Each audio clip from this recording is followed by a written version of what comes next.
Oh, now please there. Oh, now please there.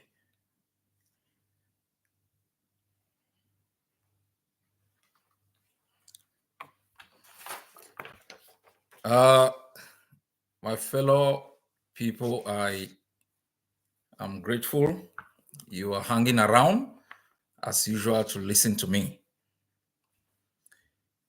So I'll start with something that was spoken of by Theodore Roosevelt, and I have written about this before. It is not the critic who counts, not the man who points out how the strong man stumbles, or where the doer of deeds could have done them better. The credit belongs to the man who is actually in the arena, whose face is marred by dust and sweat and blood, who strives valiantly, who errs, who comes short again and again. Because there is no effort without error and shortcoming,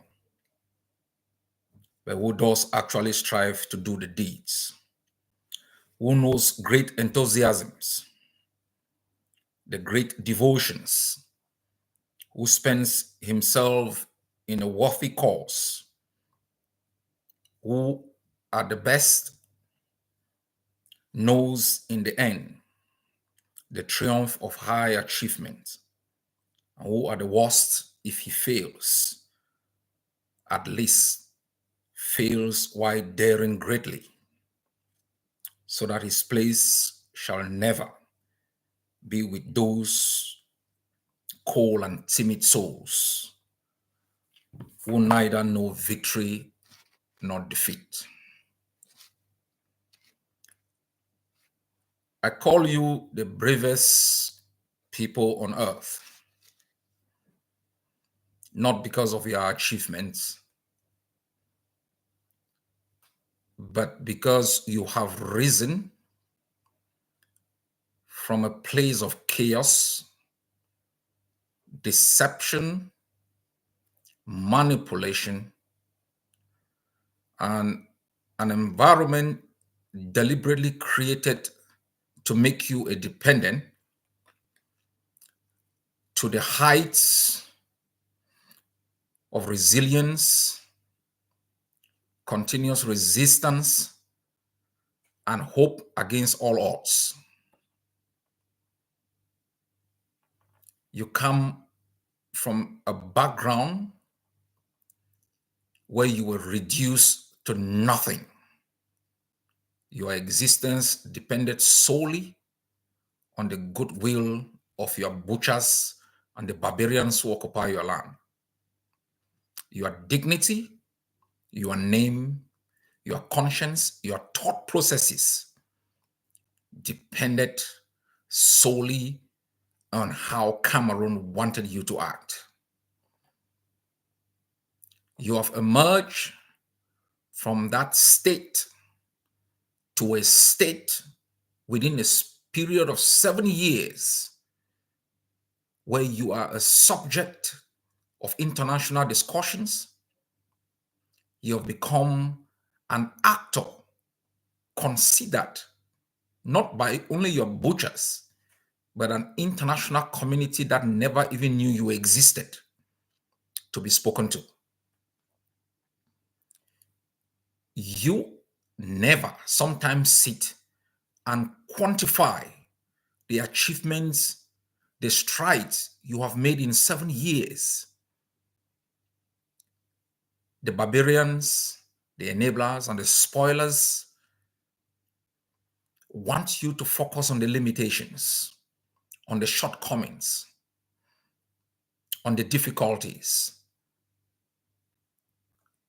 They do not want you to look back and see how far we have come as a people and how treacherous it would be to those who have fallen, to those in jail, to the families who've lost loved ones, if we take just one step back in contemplation, in resignation, in doubt of our prowess, our achievement, in total abuse of the sacrifices of the men and women still wielding the bayonet.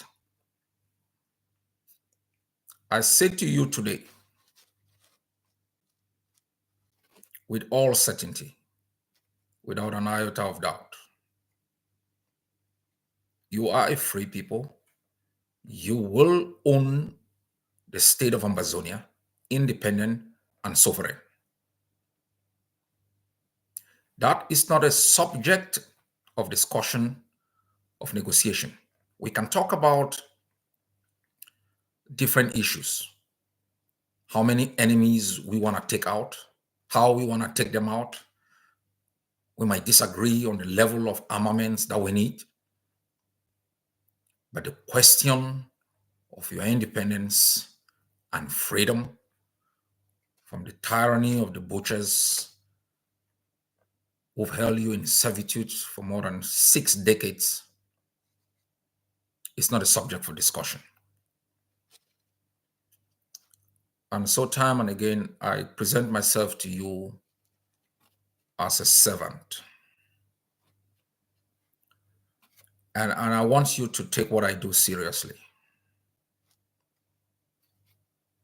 The last 60 years of occupation has been orchestrated through a combination of methods. The first instruments of colonization or deception, persistent deception and manipulation, historical revision, near hijack of the narrative. Every leader, from the prime ministers or heads of governments of Ambazonia, were manipulated. They didn't have the right to respond. They allowed the enemy to control the narrative.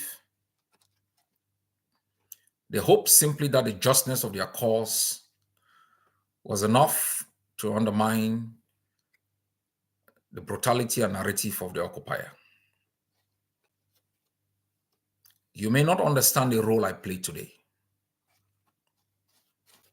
because you are coming from a place of desperation and you are on the pedestal of hope. You want to see the end come as quickly as possible.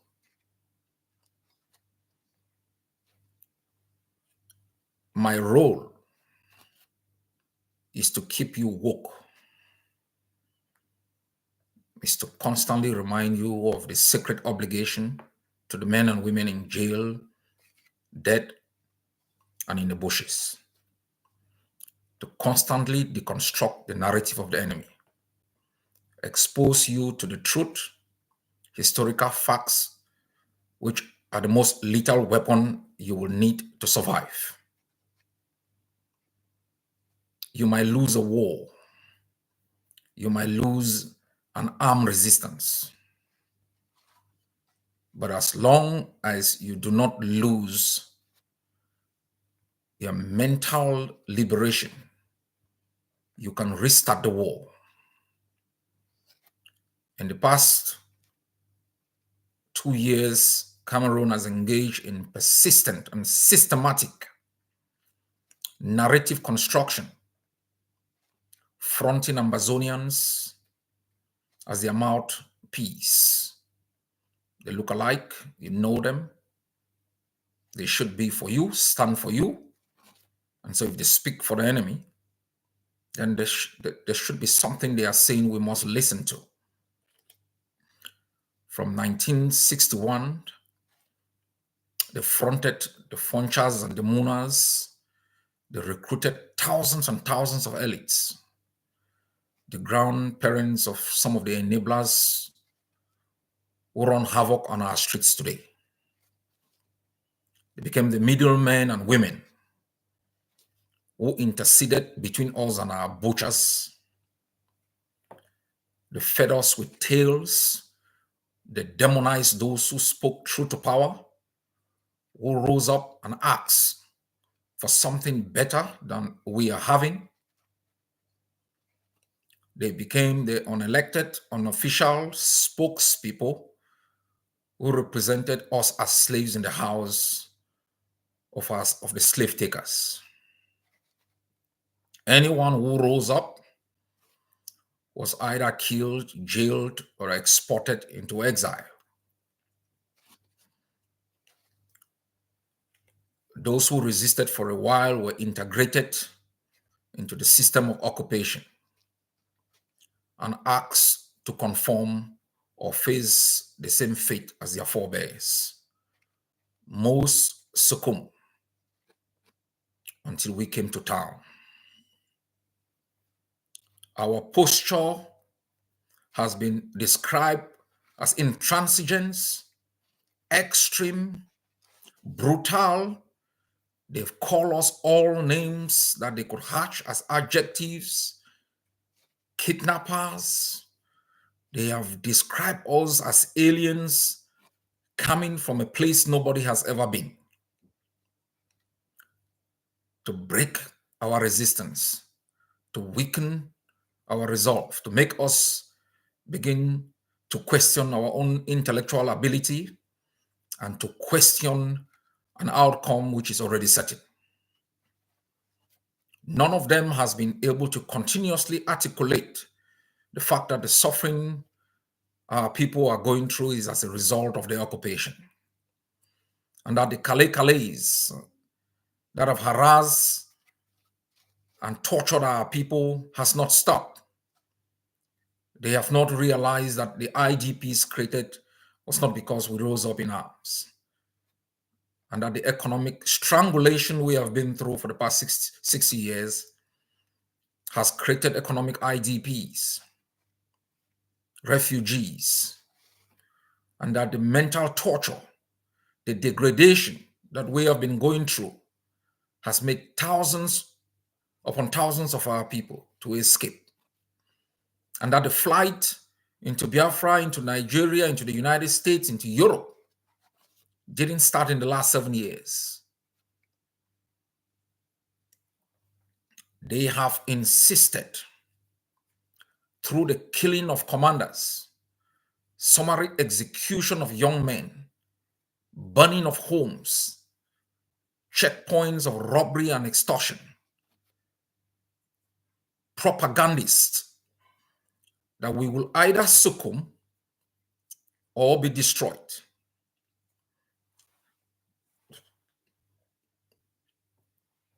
My fellow people, our struggle is a struggle far bigger than any one of us. Our struggle is one that captures the collective pain of a people. Our struggle is against a system that has transformed our society from a tranquil place of cohesion and hope into one of chaos, despondency, and hopelessness. And that this struggle is not simply limited to the desire of an independent state, but far more focus on the issues of education, respect for human rights, respect for our tradition, economic opportunities, hope for our people, being citizens of a country where you can be proud of, the right to vote, to be voted into office, to hold any position based on merit, and most importantly, not to be treated as a stranger in your own country. for 63 years. A section of our society has made the determination that we must end Cameroon's occupation. A small minority paid by Cameroon, hired by Cameroon, sometimes supported by external actors, have insisted through violence and manipulation that we must remain as slaves. My role as your leader is to make sure that that never happens, and that you must become the sole owners of your country, and you must be in a place to determine the future of our country. Today, I want to talk about three things, and I will go straight into them. In 2020, Dr. Akwanga declared a unilateral ceasefire.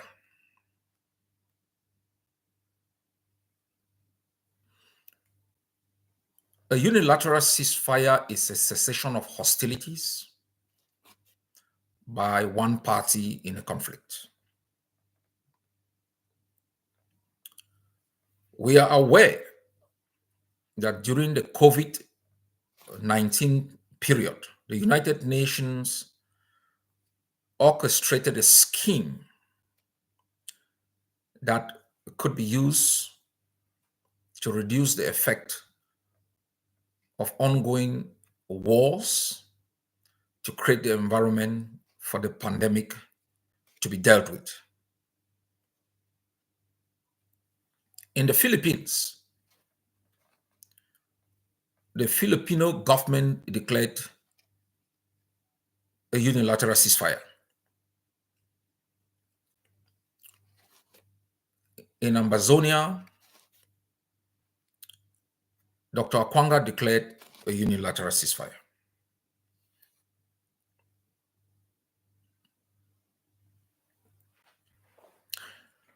Now, during that period, I made a speech and I explained detailedly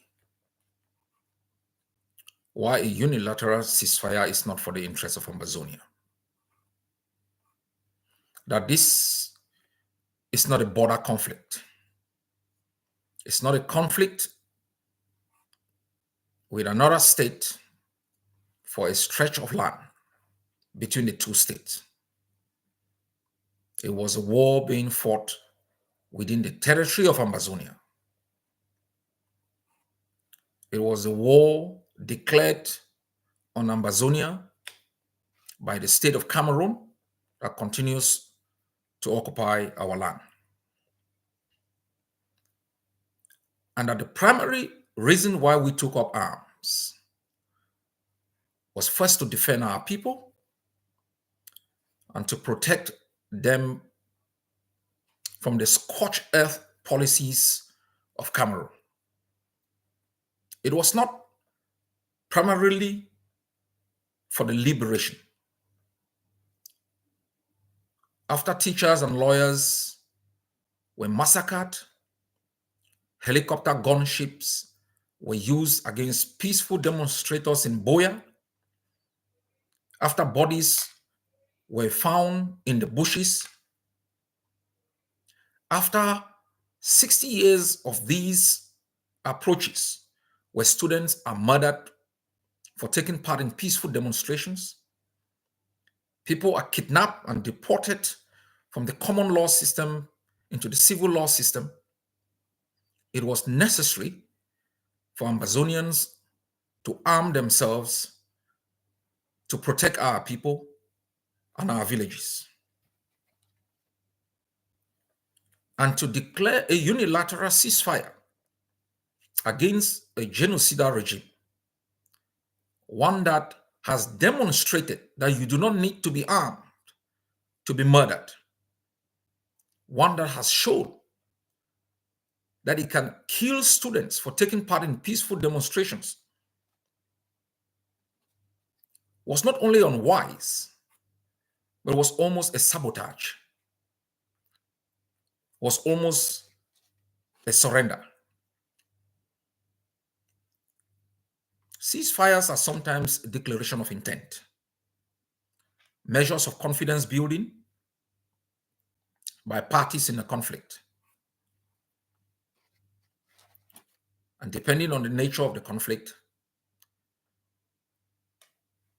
ceasefires are fully negotiated, monitored, and used to achieve political ends.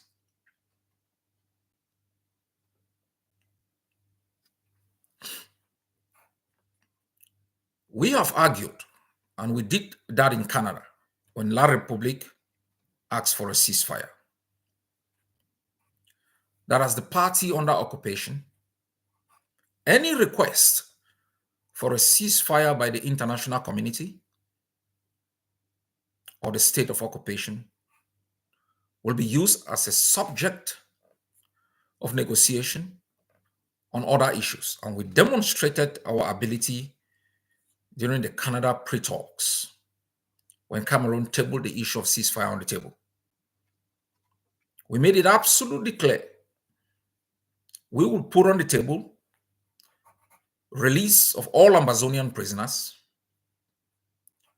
withdrawal of Cameroon forces from bases that only were set up after 2017, withdrawal to barracks, and to make sure that certain barracks are dismantled. These were starting points to accommodate a request for a ceasefire, because we were aware that while ceasefires are used as declaration of intent or a confidence building measure, it is also introduced to reduce conflict intensity and sometimes to make it difficult for fighting to restart. And sometimes it is used by parties of occupation to rearm, to gather intelligence, and to undermine the morale of the occupied to reignite resistance. We have been very clear during this conflict, during this 7-year period. Our positions have not been arbitrary. Our positions, whether on negotiations, cessation of hostility, or other issues of education, have been clearly thought out. We have looked at precedents, we have looked at case studies, but most importantly, we have studied the actors. We have studied Cameroon well. And we know Cameroon extremely very well. That they have used every method historically to undermine resistance. They have tried for the past 7 years to destroy the Monday ghost towns. They have made propositions to Ambazonian groups to call off ghost towns, because ghost towns represent a humiliation of Cameroon. It represents Ambazonians' collective resistance. It reminds the world that there is an ongoing war. It is a means we use to tell our people in jail that we are still in resistance. It is collective resistance to continuously conscientize Ambazonians that there is an enemy in our land. Cameroon has used every method to destroy it. not because it wants to end the conflict with justice, because it wants to end the conflict with defeat. Rather than commit to international mediated talks that has credibility, Cameroon has used shortcuts, created fake commissions, fake conferences, recruited those it wants to speak to, created the DDR, where it has bribed fighters to drop their arms with the hope that they could be interlocutors for Cameroon, not Ambazonia, where they could be manipulated to show the world Ambazonians are tired of fighting. Rather than engage as a credible party, look at the conflict issues, resolve them in order to end the war, bring peace and justice. For 60 years, Cameroon has worked to destroy any resistance against its occupation and presence in our country. It has recruited Ambazonians in their thousands, flooded our cities with these errand men and women, enablers who have used propaganda, bribery, and corruption. The foundation of Ambazonian society, which are the funds and the chiefs, has been destroyed completely through bribery, corruption, and violence. Bad faith actors, not interested in peace, not interested in justice, has only been interested in the defeat of Ambazonia. You should know the solution Cameroon seeks has been the capitulation of our resistance for continuous occupation without our consent and the continuation of regimes of impunity, deprivation, political asphyxiation for the interests of a band of individuals who have hijacked our country and even hijacked their own country.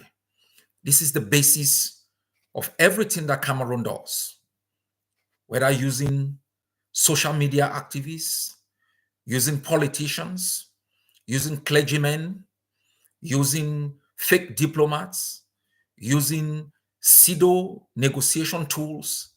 Its objective is to defeat the resistance and not to resolve the conflict. My fellow people, in the past 7 years, they have, within the Ambazonian struggle, removed fighters from the ground. They've recruited Ambazonian activists who've turned to attack the resistance, who've attacked the credibility of our struggle. They have recruited activists who have spent months and months to attack the integrity of our struggle, denigrating our soldiers. I will talk about the role of activists. A few days ago, we read a letter from Mr. Capo Daniel Ngong, who talked about terminating the resistance in furtherance of an agenda that none of us is aware of. I take the time to talk about these issues because of the reasons I advanced before. We are all gullible because of the foundation of the occupation. You want peace, you want justice, you want the opportunity to return back to your homes, to travel, to give hope to your family. The enemy has said, you shall either have death and destruction, or you shall have peace. without justice. And I understand when you are impatient. I understand when you see our setbacks and you think things are not going well. I understand when commanders fall and you feel like it's the end of the struggle, because in the 21st century of resistance, with the advent of the social media, the enemies from within can easily demoralize you. I have reminded you that if the enemy was winning, it will not need propaganda. I have reminded you, if the enemy was winning, it wouldn't need this amount of traitors to be doing their bidding. I have asked you to study conflicts, to look at key indicators that will give you a clear picture of where we are based on where we were before. I have asked you to study the arrogance of the regime and to come to the understanding Cameroon is no blinking state. The person at the helm of Cameroon is no blinking person. And if your resistance could make them call so-called national dialogue, to reach out to the Swiss, to reach out to the Canadians, it shows very well that your resistance have had an impact. I have reminded you that more than 15 Western parliaments have discussed your case. I have reminded you that different foreign ministries have issued statements concerning your case. I have reminded you that some of the toughest parliaments in the world have issued resolutions concerning your case. I have reminded you that cases that never featured, even on social media blogs, have gone on international media. It is not because of the good faith of Cameroon. It is because of what we have done as a people. And you must continue to do what you have done in the past to bring us to this level. A few years when this gentleman resigned from the Ambazonian Governing Council, most of you were alarmed. But we had seen it coming for about a year. The cohesion of the Ambazonian Governing Council is critical, not only for the credibility of the Ambazonian resistance, but for the effectiveness of the Ambazonian leadership to continue to prosecute this war. And so while we have adopted a managerial approach to internal governance and a leadership approach to prosecuting the war, we are conscious of the times, and that without proper internal management of an organization, you will end up with splinters. You will end up with multiple centers of power that will undermine the credibility of that movement and its effectiveness in prosecuting the war. And so the absence of public rhetorics from my part, tough talking, it's not because of fear. It is because of certain realities which are very much present in the body politics of the Amazonian struggle. But we know where all traitors end, in the dustbin of history. We are confident about the Amazonian Governing Council, the foundation of its existence. We are confident about the Amazonian people, their strong belief for independent homeland free from the tyranny of Cameroon. We are also confident that our continuous conversation, communication, information, and education of the Ambazonian people about the mechanics and machinations, shortcuts of the enemy will help us overcome sudden bursts of surprises. And so when an individual comes up unilaterally to make statements, that individual makes it for the enemy and not for you. And those are not statements of strength. They are straight statements of weaknesses and statements of capitulation. No individual, not myself, not the Ambazonian Governing Council, no people meeting as a coalition can undermine the Ambazonian struggle for freedom. Nobody. We are conscious, we are wise, we are alert, we are woke. It is the never again generation.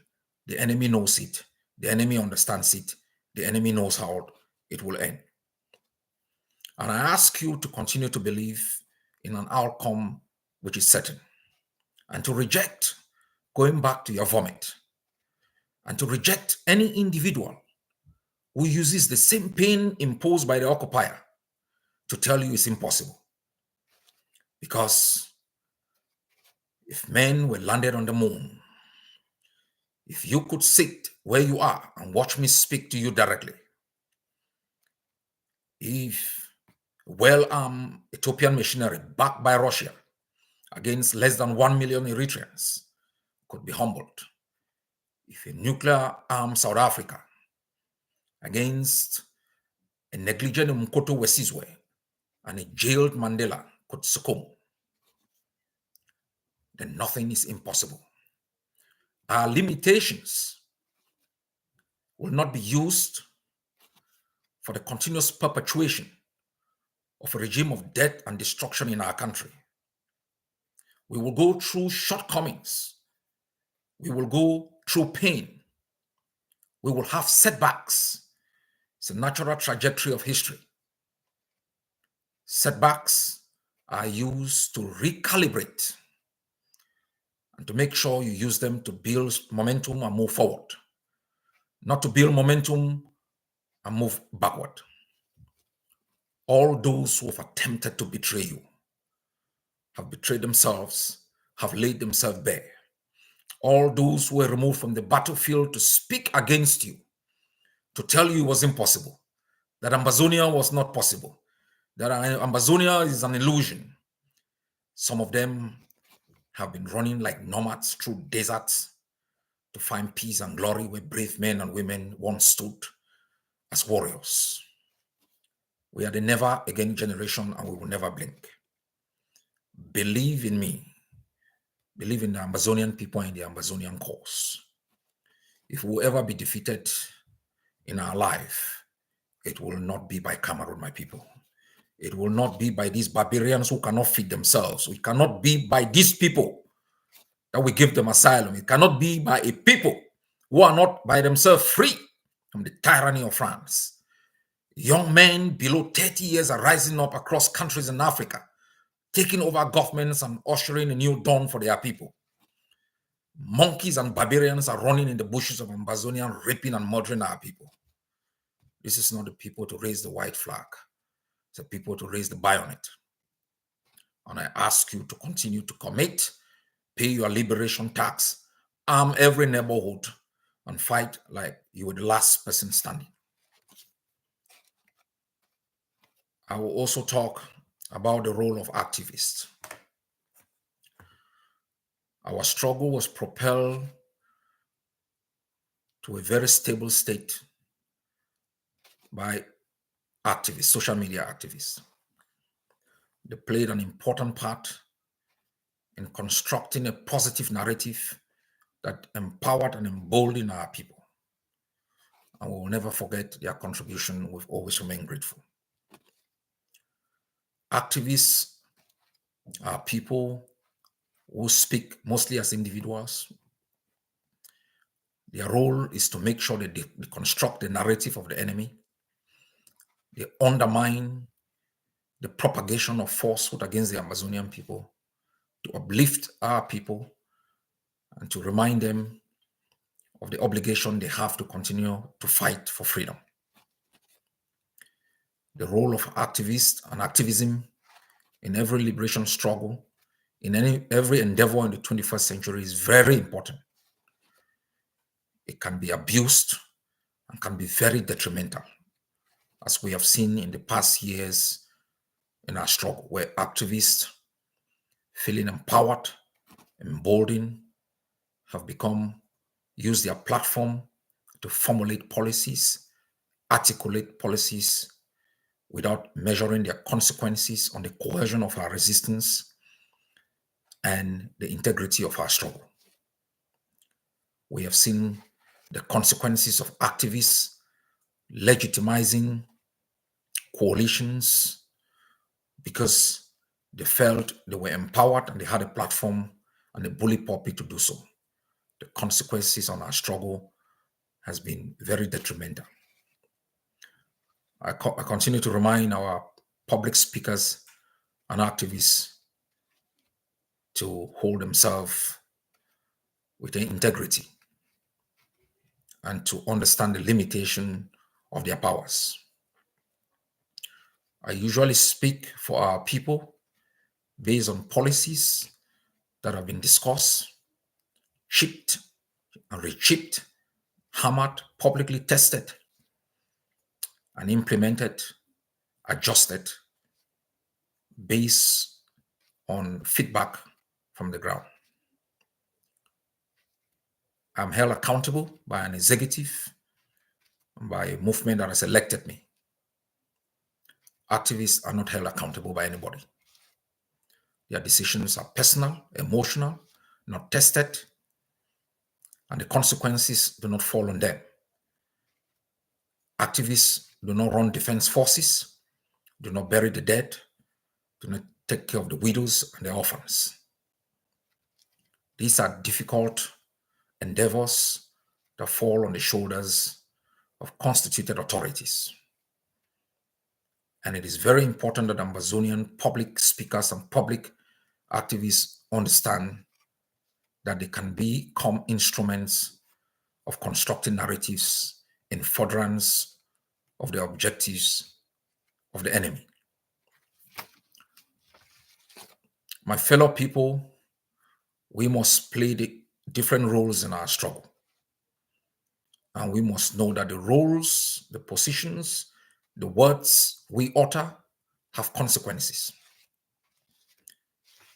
And these consequences sometimes might be irreversible. And so we should conduct, and we must continuously conduct ourselves knowing fully well that 8 million Ambazonians depend on every word we say, every policies we formulate, every action we take. A few days ago, we lost General Saigon. I wrote about him today. In the past 7 years, generals have risen and they have taken actions that have been like boosters in our continuous resistance against Cameroon. They have contributed positively in strengthening Ambazonian nationalism, in strengthening Ambazonian territorial integrity. We all watch General Sargon and General Nopiti produce one of the finest actions in the history of Ambazonian resistance, when they took down with RPGs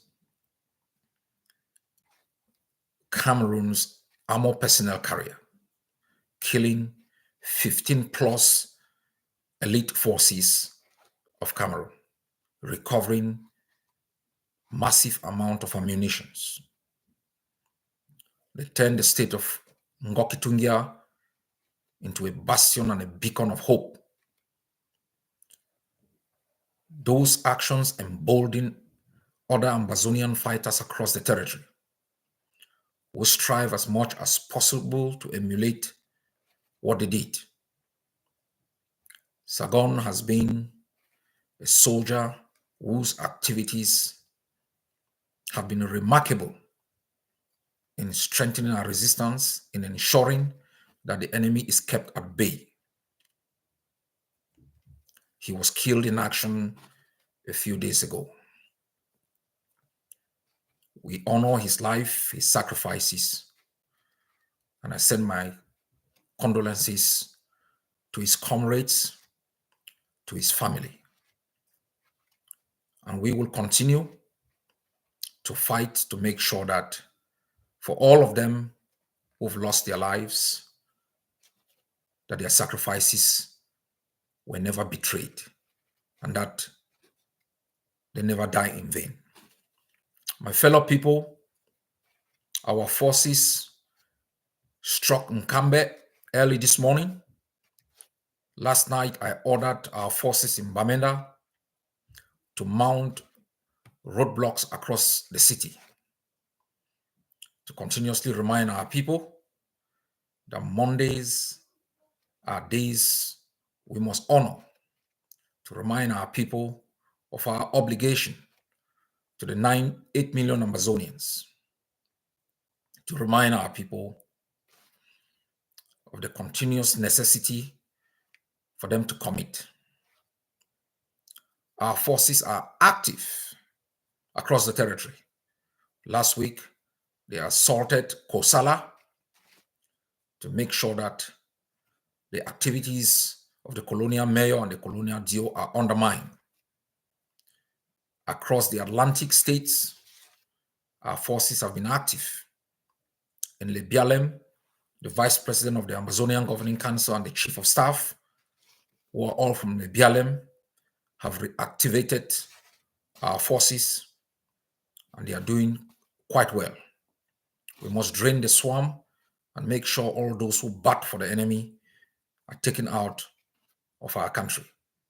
I ask each and every one of you to remain committed to the freedom of Ambazonia, to remain dedicated, and to translate your hope for a free country into commitment to the Ambazonian Liberation Tax. Every week, we have been raising a minimum of 2 million. It is going to go a long way to make sure we bring back the peripheral forces that were critical as frontline forces of intelligence, undermining movement of the enemy that is dedicated in attacking our core forces. I ask you not to give up on your country, not to betray your country, and not betray your country against the barbarians called Cameroon. God bless you all.